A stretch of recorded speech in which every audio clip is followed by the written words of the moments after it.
Hello good people of YouTube and welcome to my channel. Not so long ago I built myself a dead man's hand posse of gunfighters using the plastic sprues from the Gunfighters and Gunfighters 2 sets. In this video I'm going to take some of these gunfighters and put them on horseback using these wonderful sprues that were sent to me by Great Escape Games. I've already taken a close look at these plastic sprues in a previous video, so I'm not going to go over them again. If you want to see all the detail and the loveliness that you get on these, please check out my earlier video on the mounted gunfighters. What I'm going to do right now is take my gang leader, the magnificent Sven. I'm going to find the parts that I used to make him on these sprues here, and I'm going to put him on horseback.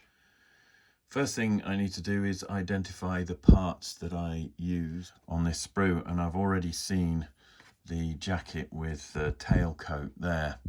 The head, that one there in the corner with the top hat. And I just need to find a set of legs. I think I'm going to go for these here. So I'll snip those out, glue them together, and also choose a horse, cut a base out, and create a mounted version of the magnificent Sven. Okay, so the first thing I'm doing is just snipping off a base. Then taking a sharp scalpel, I trim off the attachment scars.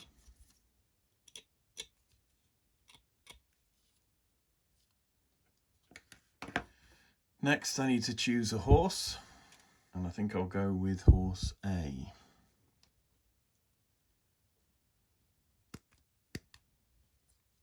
So I'm snipping carefully.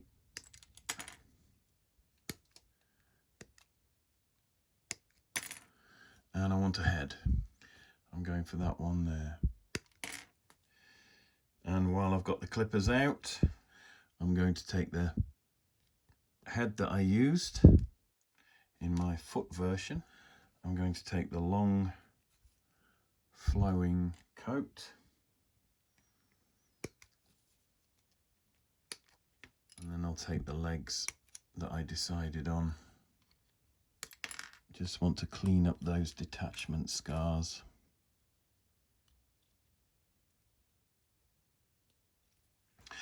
Now, when I originally built my leader here, I had to trim, because of the legs that I'd chosen, I had to trim off some of his buttocks and thighs.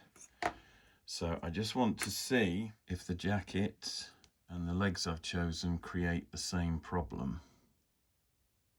So I'm doing a dry fit here, and that seems to be okay. There is a slight conflict there, but nothing major. I think that will do. So let's start gluing. So I'm using some glue here with a slim applicator nozzle, just applying enough to bring the two halves of the horse together and making sure that there is no excess being squeezed out when I bring the two parts up to each other.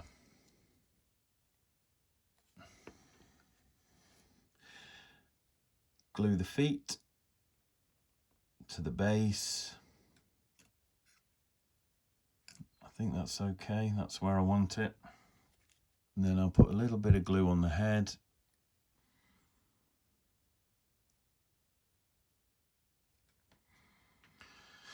So there's one horse. I may end up using magnets, because right now if he dismounts, I've got a horse that can be left on the gaming table. If I glue the rider to the horse, then when the rider dismounts, the horse has to be removed from the table. So I'm going to leave the rider and the horse separate and maybe use a magnet to hold them in place, but let's glue the rider together next. I've cleaned the body up and I'm just applying some glue now to the torso and making sure I can get the body to fit the way I want it to. Now, without using any glue, I'm just going to pop the rider onto the horse. That's a pretty good fit. I think a small magnet there will do the trick, but I won't drill that out until all this is dry. The next thing I want to do is just decide on the orientation of the head, and that will depend on the arms that I give him. Now, I don't want the mounted version to have two guns out like that. I do want him to be holding his reins and maybe carrying a gun but not firing it. So I'm going to take another look at the sprue and choose my arms for this guy.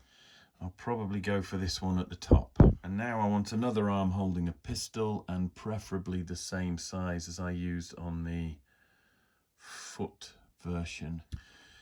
Clean these up. I'm going to dry fit that arm across the front there, and I intend to keep that low, the hand low. So I like that position, which means I can get in and glue that straight away. Bit of glue on the shoulder, no glue on the top of the arm. Bring the two together and just make sure that that hand doesn't conflict with anything, like the front of the saddle. That's good. I like that. I think I want that up but not aimed at anyone. Put a dab of glue on. Double check that pose. Place it back on the horse. Looks good to me.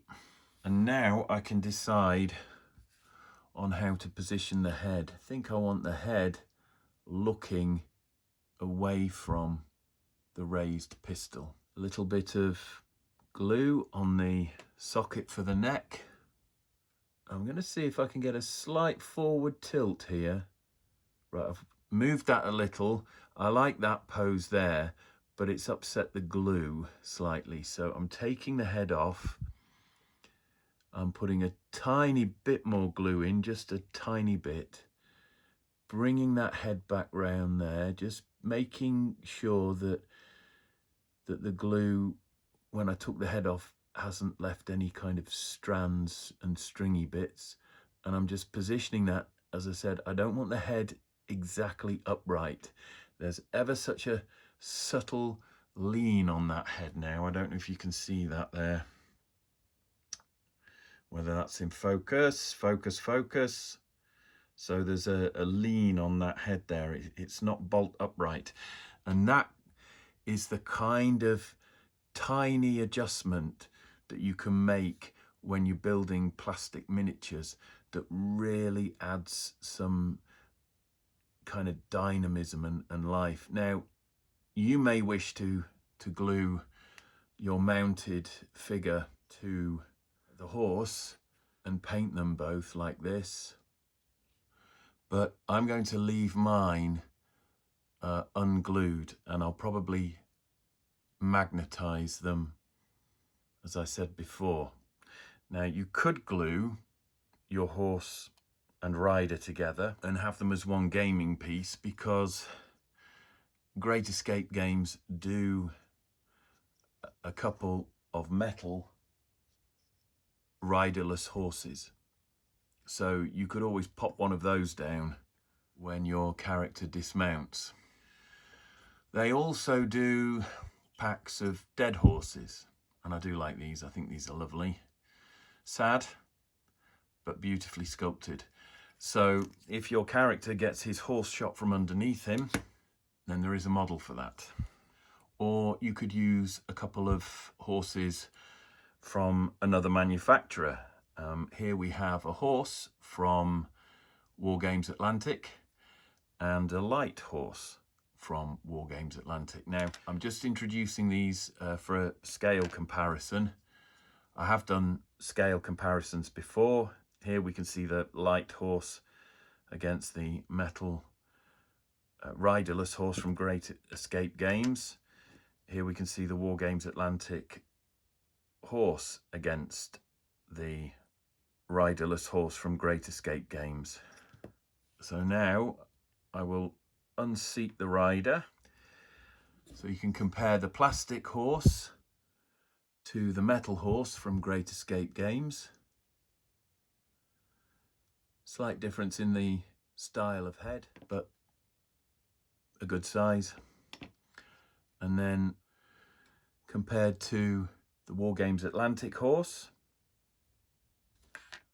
and the War Games Atlantic light horse.